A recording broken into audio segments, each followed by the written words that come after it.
Hello everyone, welcome back to my channel. तो इसमें हम क्लास 6 हिस्ट्री पढ़ रहे हैं एनसीईआरटी की। तो उसमें हमने चैप्टर 8 तक कवर किया था। चैप्टर 8 में हमने क्या देखा था, मौर्य साम्राज्य के बारे में, कि जो अशोका थे वो कैसे थे, उनके जो दादाजी थे चंद्रगुप्त मौर्य वो कैसे थे, है ना। इन सब चीज़ों के बारे में हमने स्टडी किया था।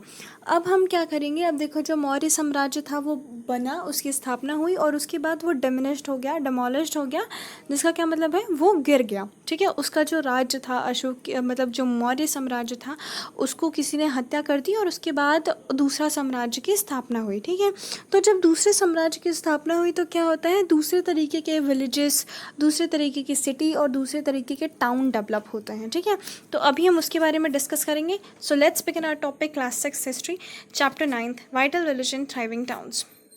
देखो, पहले ये चीज़ इंपॉर्टेंट है, इसको ध्यान देना। ये क्या होता है, जैसे मान लो इतना बड़ा साम्राज्य था अशोका का। ठीक है, अशोक ने इतने बड़े साम्राज्य में राज्य किया। अब अशोका ने वॉर करना छोड़ दिया तो क्या हुआ, अशोका फिर भी बहुत स्ट्रांग थे, उनकी जो आर्मी थी बहुत बड़ी थी। तो इससे क्या होता था, वो युद्ध नहीं करने चाहते थे, पर उनकी सेना इतनी बड़ी थी कि लोग आक्रमण नहीं करते थे। ठीक है, तो क्या हुआ, ऐसे जनरेशन बाय जनरेशन चलता रहा। अशोका के बच्चे हुए, फिर उनके बच्चे हुए, तो जो लास्ट रूलर था उसका नाम था बृहस्पति। ठीक है, तो बृहस्पति नाम का एक रूलर था, मौर्य साम्राज्य का था वो। उसको उसके सेनापति जिसका नाम था पुष्यमित्र संघा, उसने मार दिया। ठीक है, मतलब ऐसा हुआ जैसे पाकिस्तान में हुआ था कि जो प्राइम मिनिस्टर है, जो प्रेसिडेंट है, उसको क्या करते थे, मिलिट्री रूल के कारण, मिलिट्री रूल इस्टेब्लिश करने के लिए क्या करते थे, जो राजा होता था उसको सेनापति मार देता था। ठीक है, तो ऐसा ही हुआ, जो बृहस्पति था उसको पुष्यमित्र ने मार दिया, पुष्यमित्र संघा ने मार दिया और खुद रूल स्टैब्लिश कर दिया। कहाँ, बीच में। लेकिन क्या था, ये वीक राजा था, ये इतना स्ट्रॉन्ग राजा नहीं था। तो क्या हुआ, बाकी जो जगह थी यहाँ पे दूसरे दूसरे राजाओं ने आक्रमण किया और राज्य अपना लिया। तो क्या हुआ, जो अशोका ने एक साम्राज्य बनाया था वो क्या हो गया, टूट गया, विभाजित हो गया और अलग अलग हिस्सों में बट गया। तो देखो कौन कौन से हिस्से में बटा, एक नॉर्थ वेस्ट, एक सेंट्रल इंडिया, एक डेक्कन और एक साउथ। तो इतने 4 पार्ट हुए। तो जो नॉर्थ वेस्ट था वहाँ इंडो ग्रीक्स का रूल आया। अब बताओ इंडो ग्रीक्स क्या थे। अगर आपको याद होगा, मेगिस्थनस जो एक राजा था, राजा नहीं था, एक कवि था, एम्बेसडर था, वो आया था इंडिया पे और उसने अकाउंट लिखा था कि जो चंद्रगुप्त मौर्य थे वो कैसे रहते थे, है ना, उनके बारे में सब कुछ लिखा था। इसी इंसान को जिसने भेजा था, ठीक है, उसने क्या किया, उसने आक्रमण किया और उन्हीं को हम क्या कहते हैं, इंडो ग्रीक्स। उसके बाद क्या है, साकाज आए, फिर कुनश्काज आए। कुशानास क्यों इम्पोर्टेंट है, क्योंकि ये बुद्धिस्ट के बहुत, जो बुद्ध थे उनके बहुत बड़े क्या कहते हैं फॉलोवर थे। इनमें एक राजा था कनिष्क। ठीक है, वो बहुत फॉलो करता था, बहुत मानता था बुद्ध को। ठीक है, फिर गुप्ताज आए। ऐसे सेंट्रल इंडियाज़ में संगाज आए, ये जो बीच में जिसने हमला किया था सुंगा, जो संगा डायनेस्टी थी वो आए, और एक कारवाज आए। फिर डेक्कन जो प्लेस है वहाँ पे कौन आए, सतवानास और वकतकास। ठीक है, और साउथ में क्या है, चोला, चेरा, पंड्या।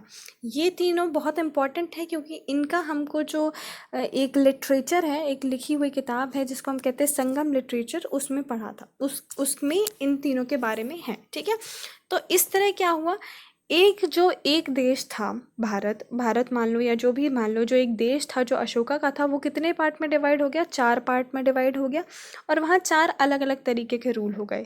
अब ऐसा होता है जैसे मान लो सिर्फ भारत है, उसमें एक कॉन्स्टिट्यूशन है, एक सरकार है, मतलब जो मेन हेड है प्राइम मिनिस्टर वो एक है, रूल्स सबके लिए एक जैसे हैं। पर क्या हो, अगर अलग अलग भारत में एक जगह जो है पीएम बना दिया जाए, जैसे एक तो हमारा पूरा सेंट्रलाइज्ड हो गया कि हाँ, हमारा जो प्रधानमंत्री है वो सब में एक जैसे रूल बनाता है। लेकिन कभी कभी क्या होता है, कुछ स्पेशल राइट्स, कुछ स्पेशल रूल्स बनाए जाते हैं अलग अलग स्टेट्स के लिए। जैसे जम्मू कश्मीर के लिए अलग था, यूपी के लिए अलग है। ठीक है, ऐसे अलग अलग रूल हैं। तो अब यूपी और जो ये है अपना जम्मू कश्मीर, वो क्या है, अलग अलग है, लेकिन भारत में आता है इसलिए एक ही कॉन्स्टिट्यूशन चलता है। जब भारत की बात करते हैं हम तो कैसा है, एक जैसा। पर जब एक ही भारत में अलग अलग आदमी रूल कर रहा है एज अ जो अपना सीएम होता है, ठीक है, तो क्या होता है, वो अलग अलग तरीके से चलने लगते हैं। तो क्या हुआ, एक ही देश अलग अलग तरीक़ों से चलने लगा। तो जो चैप्टर स्टार्टिंग है वो कहाँ से है, agriculture tools and iron tools and agriculture. तो इसमें हम किस चीज़ की बात कर रहे हैं, जो हमको लोहा मिला उसके बारे में, और उसका जो खेती बाड़ी है उसमें क्या प्रभाव पड़ता है। Iron we use to begin in the subcontinent around 3,000 years ago. आज से 3,000 साल पहले लोहे का जो उपयोग है वो मिला था हमको, मतलब लोहा हमको जब मिला तो कब मिला था, 3,000 साल पहले। जो सबसे बड़ा कलेक्शन हमको मिलता है आयरन का, वो कहाँ मिलता है, मेगालिथ्स एज में। अब देखो, अगर तुम स्टार्टिंग से नहीं पढ़ रहे हो, फर्स्ट चैप्टर सेकंड चैप्टर नहीं पढ़ा है, तो तुमको समझ में नहीं आएगा, ठीक है। थोड़ी थोड़ी चीज़ें हैं, मेगालिथ एज क्या होती है, ठीक है, तो न्यूलिथिक एज क्या होती है, फिर मेगालिथिक एज में आयरन क्यों मिला, कहाँ मिला, कौन सी साइट में मिला, ये सब थोड़ा सोचना डिफिकल्ट हो जाता है, इसलिए पहले से पढ़ना इज़ इम्पॉर्टेंट, ठीक है। तो सबसे पहले क्या था, जो हमको आयरन मिला वो कब मिला, 3,000 साल पहले। दूसरा इंपॉर्टेंट पॉइंट क्या था, जो सबसे बड़ा हमको जो सबसे ज़्यादा कलेक्शन मिला है आयरन का, कि खूब सारा लोहा हमने यूज़ किया, वो कब यूज़ किया था, मेगालिथ एज में। Around 2,500 years ago evidence of growing use of iron was found. अब क्या होता है, देखो कोई भी चीज़ है जब वो पहली बार मार्केट में आती है तो वो उतनी डेवलप नहीं होती, हमको उसके इतने फीचर्स नहीं पता होते। लेकिन क्या होता है, धीरे धीरे यूज़ करते करते वो एडवांस्ड हो जाती है, थोड़ा सा उसमें चेंजेस लाते लाते लाते लाते वो अपने परफेक्ट वर्जन में आने लगती है, जैसे उसको होना चाहिए, और हम उसको यूज़ करना भी अच्छे से जानने लगते हैं। जैसे तुम मान लो, जब मार्केट में मोबाइल फ़ोन्स आए थे तो पहले बहुत कम थे, बहुत कम लोगों के पास हुआ करते थे। और कैसे हुआ करते थे, कीपैड वाले, उसमें बटन होती थी बहुत सारी, छोटी सी स्क्रीन होती थी, और दो फैसिलिटीज़ होती थी, सिर्फ कॉल करने की और मैसेज करने की। धीरे धीरे एडवांसमेंट होता गया, फिर ऐसे फ़ोन आने लगे जिनकी स्क्रीन बड़ी थी लेकिन उनमें बटन हुआ करती थी, ठीक है, दो फोल्ड्स में आते थे वो, ऊपर बड़ी सी स्क्रीन और नीचे बहुत बटन होती थी। फिर धीरे धीरे क्या हुआ, ऐसे आने लगे जिसमें गाने बजते थे, जिनमें फ़ोटो ली जाती थी। फिर और एडवांसमेंट हुआ, और एडवांसमेंट हुआ, नए नए ऐप डेवलप हुए। तो क्या हुआ, अब जैसे फ़ोन हैं वो पहले नहीं थे, तो हमको ये सब एडवांसमेंट लाने में, ये चेंजेस लाने में हम लोग को 10 साल लग गए अराउंड, है ना। तो ऐसे ही आयरन का जो लोहा है उसका यूज़ सीखने में, उसका सही यूज़ करने में हमको 500 साल लग गए।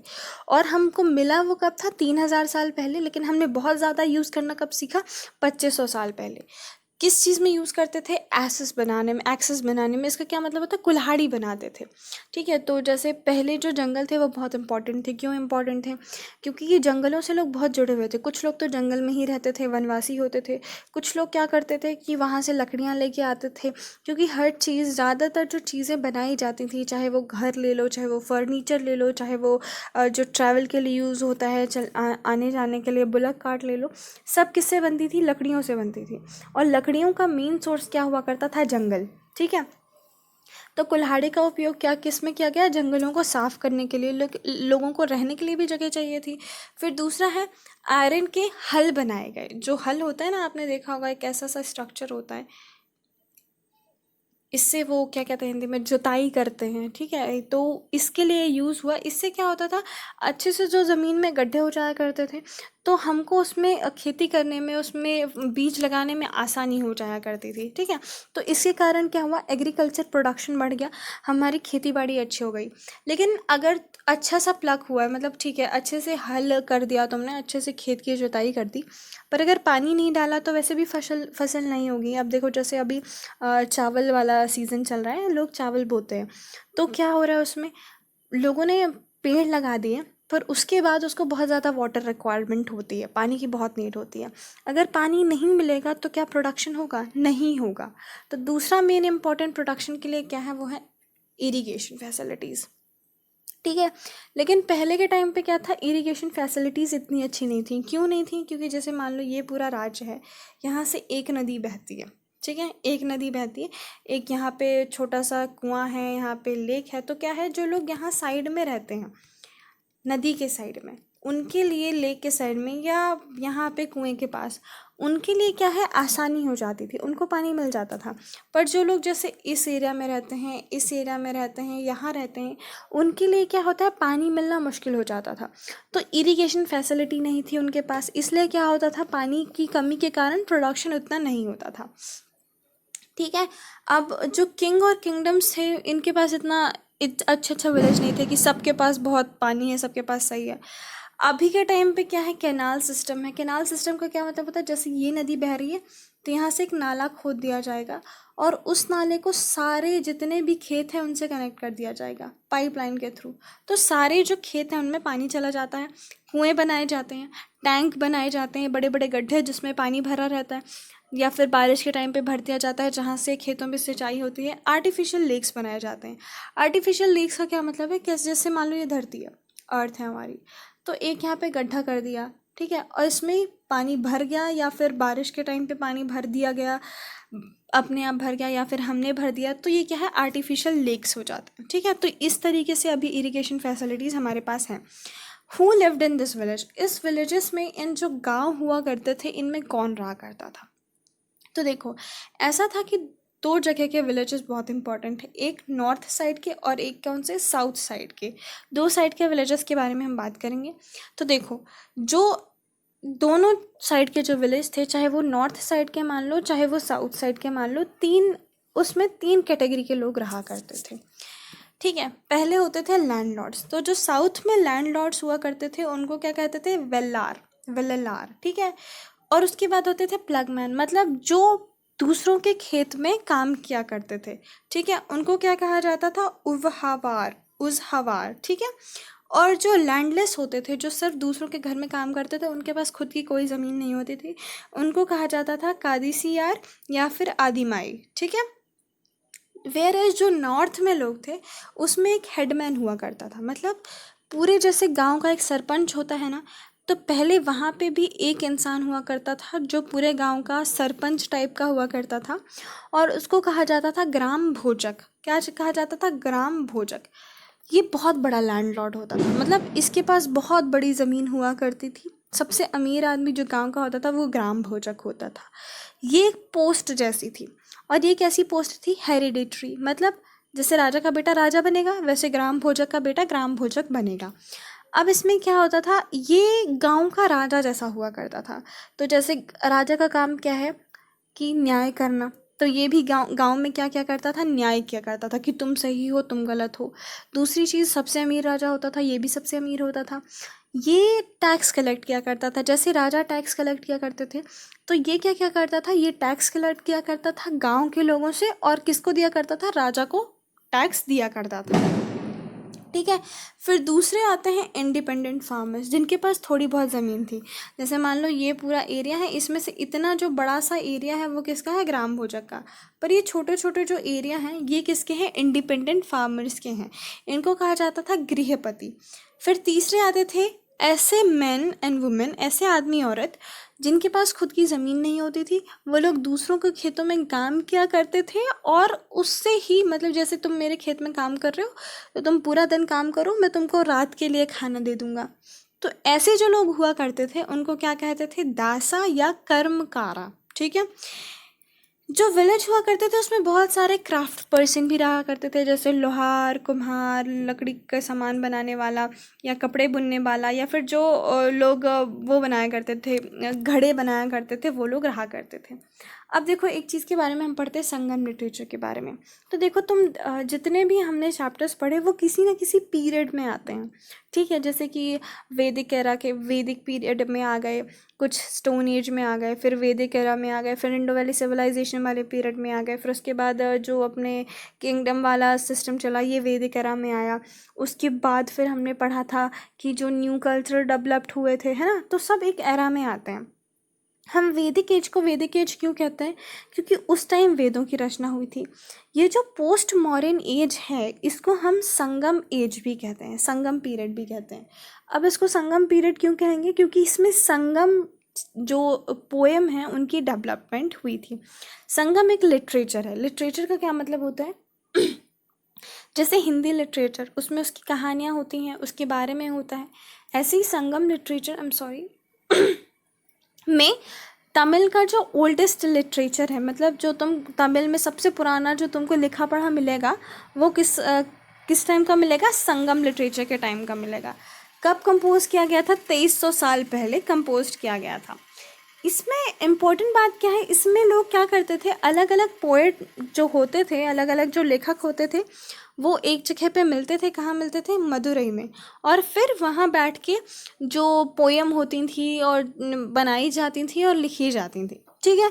इसके बारे में इम्पोर्टेंट चीज़ ये भी है कि कुछ लोग कहते हैं कि जो देवी देवता होते थे वो भी आते थे इसको अटेंड करने के लिए। और एक ऋषि है, ऋषि अगस्त, इनके बारे में हमने एक जगह और पढ़ा है, याद करना कहाँ पे, ठीक है।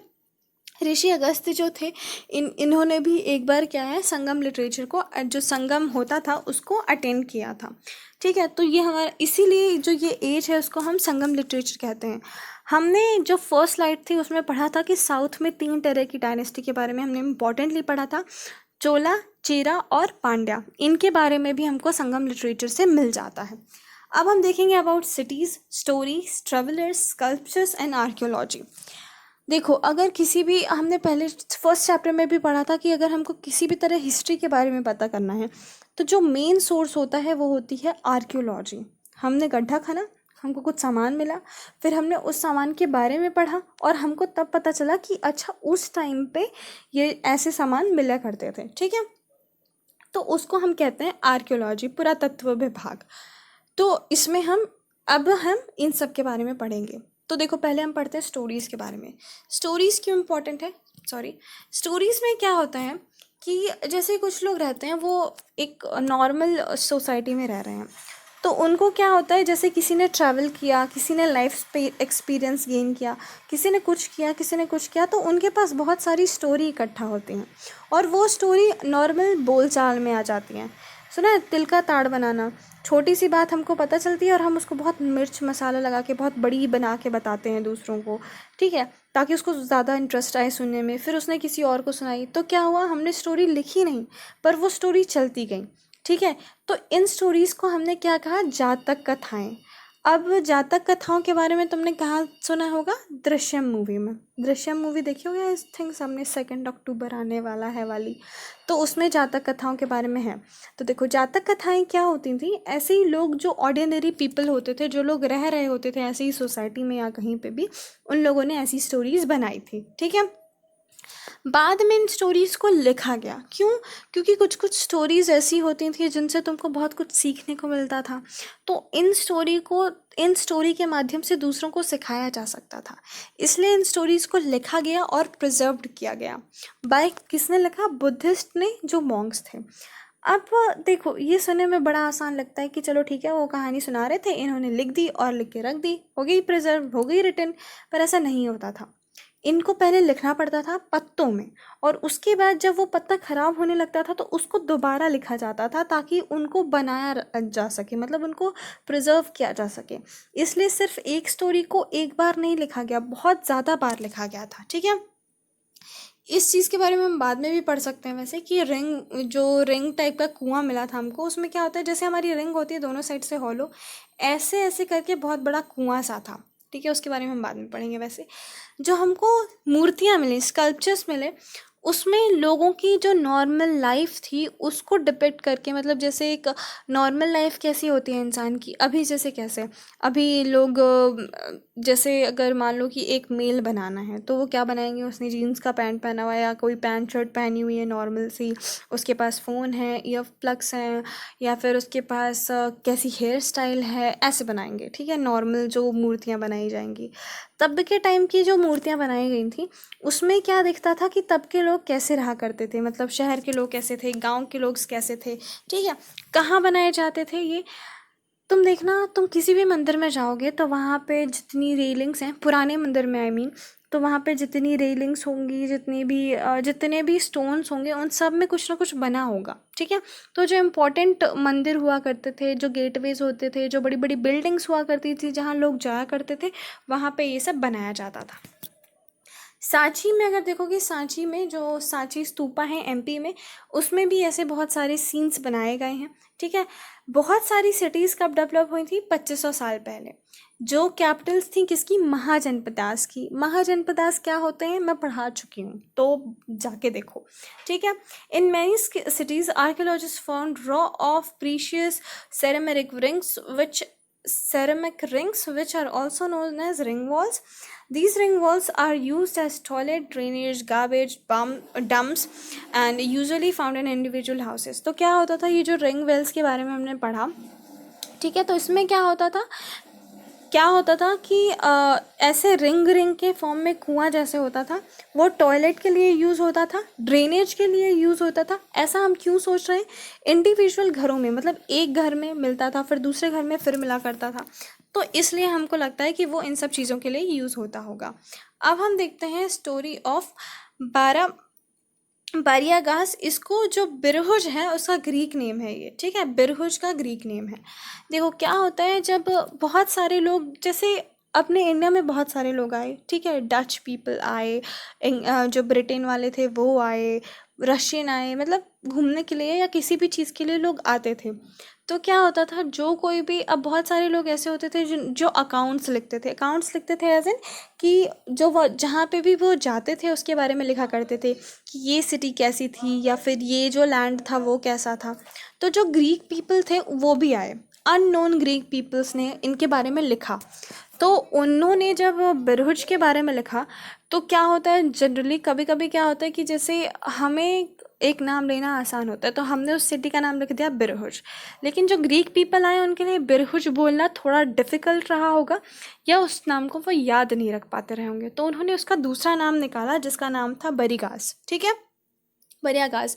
तो उन्होंने उस नाम से अकाउंट लिखा। उन्होंने लिखा कि जो वहाँ का गल्फ रीजन है वो बहुत छोटा है, नैरो है, तो वहाँ पे शिप चलाना जो होता था, जो वहाँ पे नाव चलाना होता था, वो बहुत मुश्किल होता था, इसलिए बहुत स्किलफुल, जिनकी बहुत आदत है कि वहाँ से वो ट्रैवल करते हैं, उनकी ज़रूरत होती थी। जैसे तुम देखो कहीं कहीं लोग बोलते हैं कि यहाँ का रास्ता बहुत कटीला है, यहाँ पे अगर तुमको ड्राइव करना है तो यू नीड अ ड्राइवर जो पहले से यहाँ गया हो, ताकि तुम्हारा एक्सीडेंट ना हो या कुछ भी, है ना। तो ऐसे ही यहाँ पे जो गल्फ रीजन था वो बहुत नैरो था, जिसके कारण वहाँ ट्रैवल करना मुश्किल था। तो वो क्या सोचते थे कि जो यहाँ का नाविक होना चाहिए वो कैसा होना चाहिए, बहुत स्किलफुल होना चाहिए, ताकि वो क्या कर सके, आसानी से ट्रैवल कर सकें, ठीक है, ये सोचते थे। जो शिप्स थी, वो जो नाविक चलाया करते थे वो किसके द्वारा एम्प्लॉयड थे, कौन उनको नौकरी देता था, राजा देते थे, ठीक है, राजा दिया करते थे। यहाँ पे इम्पोर्ट हुआ करता था। इम्पोर्ट का क्या मतलब है, बाहर से जो चीज़ें अंदर आती हैं। कौन कौन सी आती थी, wine, copper, tin, lead, coral, topaz, cloth, gold and silver coins, ये सब आया करती थी। एक्सपोर्ट क्या हुआ करता था, प्लांट्स फ्रॉम हिमालय से जो पेड़ लाते थे वो, सिल्क और परफ्यूम्स, ये बहुत ज़्यादा अमाउंट में क्या होता था, एक्सपोर्ट हुआ करता था, ठीक है। Special gifts were bought by merchants to kings. अब देखो क्या होता है, जैसे हम कुछ बेचने के लिए लाए हैं, हम जाएंगे, हम कुछ बेचेंगे और वहाँ से कुछ लेंगे, पर हमारा जो संबंध है, हमारे जो रिलेशंस हैं वो उस जगह से अच्छे बने रहें, तो इससे क्या करते हैं, पीएम टू पीएम भेंट होती है। जैसे तुम देखा होगा तो कुछ टाइम पहले जो हमारे पीएम थे, उन्होंने जो पाकिस्तान के पीएम है उनको कुछ गिफ्ट दिया था, उन्होंने कुछ इंडिया के पीएम को गिफ्ट दिया था, क्यों, ताकि उनका रिलेशन अच्छा बना रहे। अगर एक प्राइवेट रिलेशन अच्छा हो जाता है तो पब्लिक रिलेशन स्टैब्लिश करना उसके एरिया में ईजी हो जाता है। तो इसीलिए किंग के लिए ना सामान लाया जाता था, जैसे कि जो dresses of silver, singing boys, मतलब बच्चों को लेके आया जाता था कि हाँ चलो तुम लोग गा के दिखाओ। ब्यूटीफुल वुमेंस को लाया जाता था। यहाँ वुमेंस को ऑब्जेक्टिफाई किया, मतलब एक धातु की तरह जो औरतें हैं उनका यूज़ हुआ करता था। अच्छे कपड़े, ये सब चीज़ों को लाया जाता था। फिर हम देखते हैं कॉइन्स के बारे में। तो उस टाइम तक क्या हो गया था, पहले क्या होता था, पहले ऐसा हुआ करता था कि तुम मुझे एक चीज़ दो, जैसे मेरे पास बहुत गेहूं है, तुम्हारे पास बहुत दाल है, तो मैं क्या करूँगा, तुमको 2 बोरे गेहूं दूंगा और तुम मुझको 1 बोरी, एक पूरा भर के 1 किलो या कितना भी तुम मुझको क्या दोगे, दाल दोगे। ऐसे एक्सचेंज हुआ करता था, मनी नहीं था। लेकिन 2500 साल पहले, 500 साल पहले, 500 साल पहले क्या हुआ, कॉइन्स यूज़ होने लगे। ये कॉइन्स कैसे थे, पंच्ड कॉइन्स थे, मतलब जैसे एक मेटल रखा जाता था, यहाँ पे एक दूसरा हैवी चीज़ रखा जाता था, मतलब मान लो कि हथौड़ा, वहाँ पे इसमें कुछ डिज़ाइन बनी रहती थी और इसको इसमें मारा जाता था। तो क्या होता था, जिस साइड मारा जाता था उसके दूसरे साइड सेम डिज़ाइन आ जाती थी, पंच जैसा किया जाता था और दूसरे साइड सेम डिज़ाइन आ जाती थी, तो इसको हम क्या कहते थे, पंच डिज़ाइन। अब क्या होता था, कभी कभी पैसों की जगह कुछ और चीज़ें ऐसे ले ली जाती थी, जैसे वाइट पेडी। पेडी का क्या मतलब होता है? वो जो चावल के छोटे छोटे पेड़ होते हैं ना, जो अच्छे से नहीं लगे होते, उनको दिया जाता था और उसके बदले सॉल्ट लिया जाता था, नमक लिया जाता था, ठीक है। इसके बारे में हमने एक पोयम पढ़ी है एक्चुअली हिस्ट्री में। और ये जो सॉल्ट ट्रेडर्स थे, जो नमक बेचने आते थे, ये किससे मूव करते थे? कार्ट में, मतलब बैलगाड़ी में मूव किया करते थे, ठीक है। ऐसा होता था, एक गांव में आते थे, वो बेचते थे, एक्सचेंज करते थे। उनके पास नमक क्यों होता था? क्योंकि वो समुद्र से आते थे और समुद्र के कोस्टल एरिया जो किनारा होता है वहाँ पे नमक बहुत हुआ करता था, तो उनको मिलता था। और यहाँ से वो क्या ले जाया करते थे? चावल ले जाया करते थे। अब हम देखेंगे cities with mini functions. Cities, अगर तुमसे क्वेश्चन आए कि राइट डाउन द स्टेटमेंट्स और फंक्शंस और anything about the cities with mini functions, तो वो पूछ रहा है मथुरा के बारे में, ठीक है। क्योंकि मथुरा ही एक ऐसी सिटी है जिसमें बहुत सारे काम हुआ करते थे। क्यों? मथुरा वर्शिप लेवल पे बहुत इंपॉर्टेंट था, बहुत सारे धर्म वहाँ पे डाले गए थे। देखो, पहला क्या है? Very often single town was given more importance an other due to the various reasons. क्या होता था? कभी कभी एक जो टाउन होता था, एक जो सिटी होती थी, उसको बाकी सारी सिटियों से बहुत इम्पोर्टेंट दिया जाता था, बाकी सारे शहरों से ज़्यादा इम्पोर्टेंट उसको इम्पोर्टेंस दिया जाता था। जैसे अभी मान लो कि इंडिया में सबसे ज़्यादा इम्पोर्टेंट सिटी कौन सी होगी? दिल्ली। क्यों? कैपिटल है इंडिया का, वहाँ पीएम भवन है, वहाँ राष्ट्रपति भवन है, आई गेस सो। और वहाँ पे सब कुछ, मतलब जो मेन इम्पॉर्टेंट होता है वो वहीं पे है, तो इसलिए ज़्यादा इम्पोर्टेंट दिया जाता है। ऐसे ही पहले होता था, जहाँ पे कुछ चीज़ें ज़्यादा होती थी उसको हम ज़्यादा इम्पोर्टेंस दिया करते थे। तो उसमें से एक सिटी कौन सी थी? मथुरा। मथुरा बहुत इंपॉर्टेंट थी, कब से? 2500 साल पहले से। क्यों इम्पॉर्टेंट थी? क्योंकि ट्रैवल और ट्रेडर्स के रूट में आती थी। देखो, ये जैसे मथुरा है, तो जो लोगों को दो मेन जो क्रॉस रोड्स थे वो यहाँ पास से थे। एक कौन सा था? नॉर्थ वेस्ट से ईस्ट जाने के लिए, और दूसरा नॉर्थ से साउथ जाने के लिए, ठीक है। तो इसलिए इस सिटी को क्या किया गया था? फोर्टिफाइड। फोर्टिफाइड का क्या मतलब है? किला निर्माण हुआ था इस सिटी में। और एक्सट्रीमली फाइन स्कल्पचर, जो बहुत अच्छी मूर्तियाँ होती थी ना, वो मथुरा में मिला करती थी। 2000 साल पहले मथुरा को जो कनिष्कास थे, उन्होंने कैपिटल बनाया, सेकंड कैपिटल। मतलब पहला कैपिटल कोई और था, सेकंड कैपिटल इसको बनाया कनिष्कास। अब देखो, मैंने पहले बताया था कि इनका एक राजा था कनिष्क, और कनिष्क किसका बहुत बड़ा फॉलोअर था? बुद्धिस्ट का। तो अगर वो बुद्धा का, लॉर्ड बुद्धा का बहुत बड़ा फॉलोअर था, तो जहाँ पे वो अपना कैपिटल बनाएगा वहाँ पे अपने रिलीजन को क्या करेगा? प्रमोट करने की कोशिश करेगा। तो जब उसने अपना रिलीजन प्रमोट किया होगा तो वहाँ पे बुद्ध धर्म भी आ गया होगा। हिंदू तो पहले ही से था, तो क्या हुआ? 2-3 धर्म, ऐसे धर्म बहुत ज़्यादा हो गए वहाँ पे, ठीक है। इसलिए रिलीजियस सेंटर बन गया। बुद्धिस्ट मोनेस्ट्रीज वहाँ थी, जैन श्रीन्स वहाँ पे थे। Important centre for worship of Lord Krishna, जो कृष्णा हैं, जो भगवान कृष्ण हैं, उनके बारे में, उनकी पूजा भी मथुरा में बहुत होती थी। और यहाँ पे जो स्कल्पचर्स बनाए जाते थे, जो मूर्तियाँ बनाए जाते थे, वो दोनों आदमी और औरत बनाया करते थे, ठीक है। अब हम पढ़ते हैं जो क्राफ्ट एंड क्राफ्ट पर्सनस थे उनके बारे में।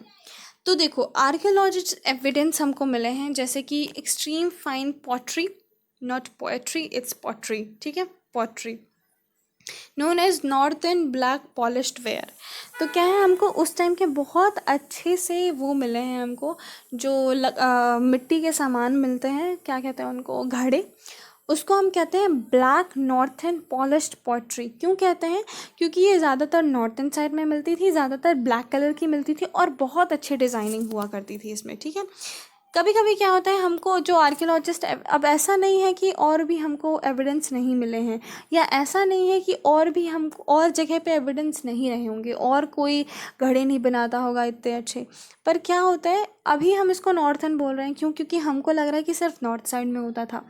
हो सकता है ऐसा साउथ में भी हो, पर जो एविडेंस होते हैं, जो ऐसे सबूत होते हैं, वो ज़्यादातर टाइम तक टिकते नहीं हैं। तो हो सकता है हमको मिले नहीं हो, इसलिए बहुत ज़्यादा जगह के जो सबूत हैं वो क्या है? मिट भी गए हैं। वाराणसी भी इम्पोर्टेंट था, और मदुरई भी। क्यों? क्योंकि जो कपड़े बनाने के लिए, जो जैसे तुम अभी भी देखो, बनारसी साड़ी बहुत इंपॉर्टेंट होती है, बहुत, मतलब लाइक ये बनारसी साड़ी है, लोग बताते हैं प्राइड से। क्यों? बहुत कॉस्टली होती है, बहुत अच्छा वर्क होता है उसमें। तो इस तरह जो अच्छे कपड़ों के लिए 2 सेंटर्स इंपॉर्टेंट थे। वाराणसी इम्पॉर्टेंट था, नॉर्दर्न पार्ट में, और मदुरई इम्पोर्टेंट था साउदर्न पार्ट में, मतलब किस चीज़ के लिए, कपड़ों के लिए। अब देखो श्रेणीज के बारे में। श्रेणीज क्या होते थे, ग्रुप ऑफ पीपल, जैसे मान लो कि बहुत सारे लोग हैं जो मर्चेंट्स हैं, ट्रेडर्स हैं, और बहुत सारे हैं जो कपड़े बेचते हैं, कपड़े बनाते हैं। ये लोग क्या करते थे, एक एसोसिएशन बनाते थे, मतलब इकट्ठा हो जाते थे कि चलो हम सब एक साथ काम करेंगे। वो क्या करते थे, जो प्राइमरी मटेरियल्स होते थे, ठीक है, रॉ मटेरियल्स, वो प्रोवाइड किया करते थे कि चलो ठीक है, एक पूरे गांव में हमने क्या किया, देख लिया कि 10-15 लोग हैं, इनको आता है कपड़े बनाना, तो हम उनको जो उनको मटेरियल चाहिए कपड़े, वो प्रोवाइड कराते थे, धागे, और उनसे फिनिश्ड गुड जो वो फिनिश करके कपड़े बना के देते थे वो रखते थे। ये बैंक की तरह एक्ट करते थे। इसमें जो अमीर औरतें होती थी, आदमी होते थे, वो अपना पैसा दिया करते थे। इसको क्या करते थे, वो कुछ इंटरेस्ट के साथ, जैसे तुमने 100 रुपये दिया, मैं तुमको 1 महीने बाद 102 रुपये दूंगी, और जो इससे प्रॉफिट होता था इनको, वो कभी कभी वो क्या करते थे, डिस्ट्रीब्यूट कर दिया करते थे रिलीजियस इंस्टीट्यूट्स में, मतलब कभी मंदिर में दान दे दिया, कभी कहीं दान दे दिया, ऐसे किया करते थे। अब देखो, जो कपड़े बनाया करते थे उनके लिए भी रूल्स थे। ये रूल्स कहाँ लिखे हैं, अर्थशास्त्र में। अर्थशास्त्र हमने कब पढ़ा है, वैदिक एज में, तो याद रखना। तो अर्थशास्त्र में रूल थे, उसमें ये बताया गया था कि कैसे तुम कपड़े बना सकते हो, कौन कौन से रूल तुमको फॉलो करने पड़ेंगे। वहाँ पे जो विडोज़ थी, मतलब कैसे लोग काम कर सकते थे, जो विधवा हों, ठीक है, यंग वुमेन काम कर सकती थी, जो डिफरेंटली एक्टेड और एबल हूँ। एबल का मतलब क्या है, मतलब जैसे मान लो किसी के पैर नहीं हैं, ठीक है, कोई देख नहीं सकता, कोई सुन नहीं सकता, पर उसको काम करने आता है, तो वो वहाँ पे काम कर सकता था। जो नन्स हुआ करती थी, mothers of the courtesans, retired women servants of the king, ये सब लोग वहाँ पे काम कर सकते थे, ठीक है। तो ऐसे लोग काम कर सकते थे और टेम्पल में अपनी सर्विस दे सकते थे। इनको पे करने के लिए कोई वो नहीं था कि चलो ठीक है, तुम हर महीने तुमको 200 रुपये दिए जाएंगे, या हर इंसान को 200 रुपये दिए जाएंगे, या फिर जो इस पोस्ट में काम कर रहा है उसको 200 रुपये दिए जाएंगे, ऐसा कोई फिक्स नहीं था। वहाँ पे पैसे दिए जाते थे उनके quality and quantity of work के अकॉर्डिंग। मतलब तुम बहुत अच्छा कपड़ा बना रहे हो, दिन में एक ही बना रहे हो पर बहुत सुंदर बना रहे हो, तो तुमको ज़्यादा पैसे मिलेंगे। लेकिन अगर तुम बहुत टाइम तक काम कर रहे हो, जैसे पूरा दिन काम कर रहे हो, तुमको अच्छा काम करना नहीं आता, पर तुम पूरा दिन काम कर रहे हो, तो तुमको अच्छे पैसे मिलेंगे, ठीक है। यहाँ पे क्या होता था, सर्वेंट्स होते थे, जो सुप्रिटेंडेंट, एक सुप्रिटेंडेंट होता था और एक सर्वेंट होता था। सर्वेंट का काम क्या होता था, प्राइमरी जो नीड है, जैसे धागे चाहिए, तो वो धागे लेके जाते थे और उसको कपड़ा बनाते थे और वापस भेजा करते थे सुप्रिटेंडेंट के पास। जो वुमेन थी वो शॉप्स में जा सकती थी और शाम अपना वेजेस, जो उनका सामान पैसा है, वो ले सकती थी। जो सुपरिटेंडेंट होता था उसके पास क्या होनी चाहिए थी, enough light to examine the work. उसके पास, उसके रूम में जहाँ पे वो काम कर रहा है, वहाँ पे अच्छी खासी लाइट होनी चाहिए, कम लाइट नहीं होनी चाहिए। क्यों अच्छी खासी लाइट क्यों होनी चाहिए, ताकि वो वर्क को अच्छे से एग्जामिन कर पाए। ऐसा नहीं है कि वो ख़राब कपड़ा किसी और को बेच सकता था, ठीक है। अगर सुपरिटेंडेंट जो होता है वो किसी भी औरत से बात करता है, बहुत अजीब तरीके से देखता है, या काम के अलावा कोई और बात करता है एज इन काम के बारे में बात कर सकता है, काम के अलावा अगर कोई बात करता है तो उसको क्या करना चाहिए, पनिश कर देना चाहिए, पनिशमेंट देनी चाहिए, ठीक है। ये लिखा गया था। और अगर जो वुमेन है वो अपना काम कंप्लीट नहीं करती तो उसको क्या करना पड़ेगा, फाइन देना पड़ेगा, या फिर अगर वो बहुत लेट कर रही है या हमेशा लेट करती है तो सबसे जो सीवियर, जो सबसे मुश्किल पनिशमेंट होती थी वो क्या होती थी, उसका अंगूठा काट दिया जाता था, ठीक है। अब एक जगह है अरेकामेडु, कहाँ है, पौंडीचेरी में। कब बात कर रहे हैं हम, 2000 से 1900 साल पहले की। ये कोस्टल सेटलमेंट है, मतलब यहाँ पे क्या होता था, शिप को लोड किया जाता था और अनलोड किया जाता था।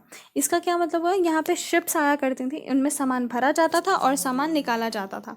यहाँ पे मैसिव ब्रिक स्ट्रक्चर था, मतलब बहुत बड़ा एक ऐसा स्ट्रक्चर बनाया गया था जो ईंटों से बना हुआ था। इसमें हमको पोइट्री मिली हैं जो मेडिटेरियन रीजन की हैं। वो कैसी हैं, वो ऐसी हैं जैसे ये जग हुआ हमारा, जिसमें दोनों साइड पे हैंडल है।